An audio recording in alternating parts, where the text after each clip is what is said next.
Hello, cast members. It's the eve of the Oscars, Hollywood's biggest night, and the controversy is the same as it's been the last couple of years, the whitewashing of Hollywood. Now, I found this great clip from John Oliver regarding this topic, and I'd like you to watch it really quickly, and then I'm going to have a contrasting viewpoint. So go ahead and watch this clip. It's fairly short and funny, and I'll be back with my viewpoint right after. Thanks. Last Week Tonight asks, how is this still a thing? This week, Hollywood whitewashing. How is this still a thing? In just 1 week, we'll celebrate the Academy Awards. They promise to be controversial, as for the second year running, the nominees are whiter than a Yeti in a snowstorm, fighting Tilda Swinton. And yet some are arguing it's not entirely the Academy's fault. Some observers say Hollywood just doesn't provide enough good roles for black actors. One of the reasons for this might be that even when there are roles for non-white actors, they sometimes still get played by white people. In Prince of Persia, based on a video game set in ancient Iran, Jake Gyllenhaal plays the title character. That's right. Jake Gyllenhaal, a white American with a Swedish last name, was cast to play the Prince of Persia from, Persia. And he's far from alone. Just last year, Emma Stone played the half-Asian Allison Eng in Aloha. Ho'olalea. Apparently, Aloha means hello, goodbye, and you've got to be fucking kidding me. And when Hollywood needed actors to play Egyptians in Exodus Gods and Kings, it knew just what to do. Moses, Ramesses, you grew up together, close as brothers. That was a guy from Australia and a guy from Britain, pretending to be two guys from Egypt, a country in Africa. And if you like that, don't miss Gods of Egypt opening Friday, starring a Scottish guy. I shall be your one true God. Wow, that's the whitest Egyptian since these four. All of this is nothing new. White actors have taken roles designed for every ethnicity throughout Hollywood history. From John Wayne as Genghis Khan in The Conqueror. Your treacherous head is not safe on your shoulders. To the non-Puerto Rican Natalie Wood as Maria in West Side Story. Buenas noches. To the multiple instances of white actors playing Asian characters, from Marlon Brando. Sakimi by name, interpreter by profession. To, of course, this. You cannot go on and keep ringing my bells. It's a performance the New York Times in 1961 actually praised as broadly exotic. Seriously. Yes, there's no shortage of roles for white actors playing non-white characters. The historical figure you're playing wasn't white? Not a problem. The contemporary figure you're playing wasn't white? Not a problem. The cartoon the movie was based on was entirely about non-white people? Not a problem. Your characters are named Esteban and Clara Trueba in the Isabel Allende novel the movie is based on? Right this way, Jeremy Irons and Meryl Streep. And even when a non-white person does score a major role, when they make the porn parody, guess what happens? Don't worry, I got this one. No, Glenn. Put your dick away. And when filmmakers get called out on whitewashing, the justification is less to do with black and white and more to do with green. Director Ridley Scott told Variety magazine he can't mount a $140 million film and say that my lead actor is Mohammed so-and-so from such and such. Yeah, you needed the white-hot star power of whoever the fuck this guy is. And maybe all of this would be less egregious if any time an actor of color took on a traditionally white role, half the country didn't go apeshit. The appearance of a black stormtrooper in the first trailer for Star Wars The Force Awakens is causing a lot of chatter on social media, even some racist comments. Several people were apparently upset that the actress playing the character is African American. He'd be the first black Bond. The author of those Bond novels saying Elba is too, quote, street. Yes, if you're black, even if you're an actor who sometimes dresses like French Waldo, people will still say you're too street. And this isn't even getting into how movies about minorities will still put white people in the foreground. How are we supposed to believe Tom Cruise is the last samurai? This guy is the last samurai? This guy? This guy is the last samurai? This guy. This guy is the last samurai. Fuck you.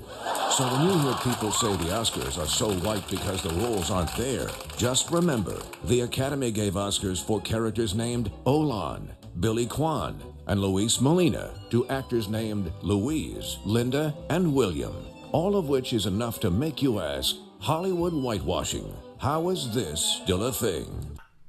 So I really liked that clip because it was funny and it kind of makes a very good point. But I really think the most interesting point in this was, look, Hollywood is still a business. They're thinking green. And I think it was Ridley Scott who made the point, although maybe not in the most tasteful of ways. I can't sell a $100 million picture to the producers who are paying for this with the lead role being played by someone named Muhammad from, Becky Stan.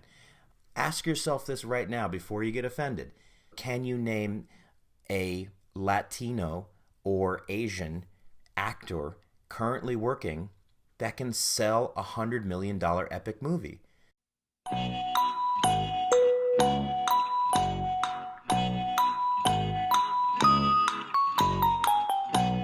No? Okay. Then let's all settle down just a half second. The guy from Prince of Persia in that spot, maybe it was a bad choice because he didn't look like it. First of all, it was a video game. I'm not going for historical accuracy here, okay? They did that because these guys sell movies. Jake Gyllenhaal sells movies. His name, his sexiness, all this stuff. If we want to undo the culture of Hollywood, we need to go a lot further back than just the fact that we're not using enough Asians and enough authentic blacks and enough authentic, period piece actors. Because there's a whole other mess of problems regarding looks and how people treat themselves and nepotism and all this. That's the whole culture of Hollywood. It's not necessarily specifically racist. It's all about the most beautiful people, the ones who sell the movies, who sometimes have talent, but more likely have a following.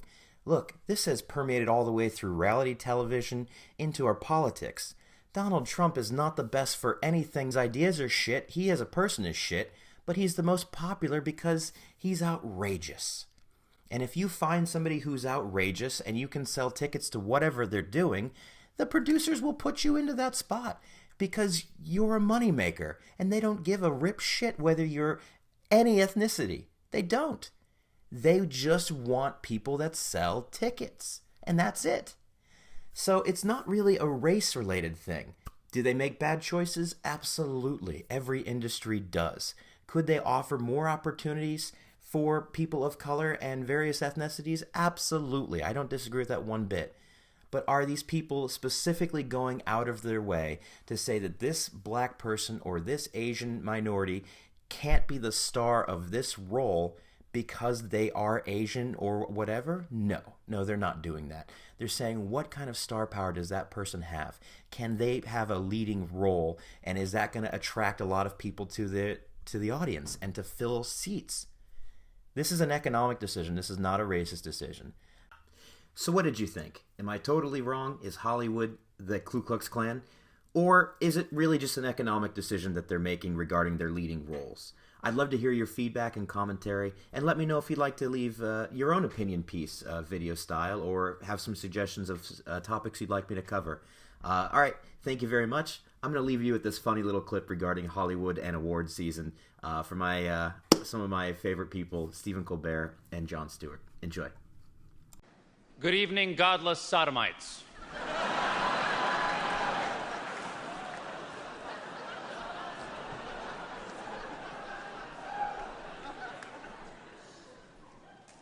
What are you doing?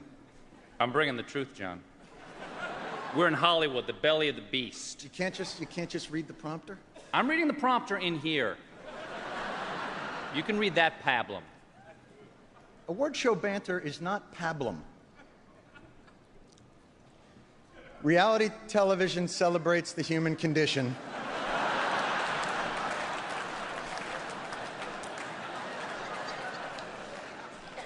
By illuminating what's extraordinary in the ordinary person. It warps the minds of our children and weakens the resolve of our allies.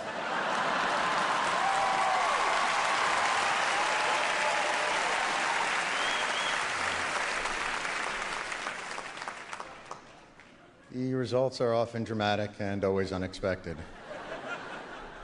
We're here to honor achievement in that category. By giving you a golden idol to worship. Kneel before your God, Babylon!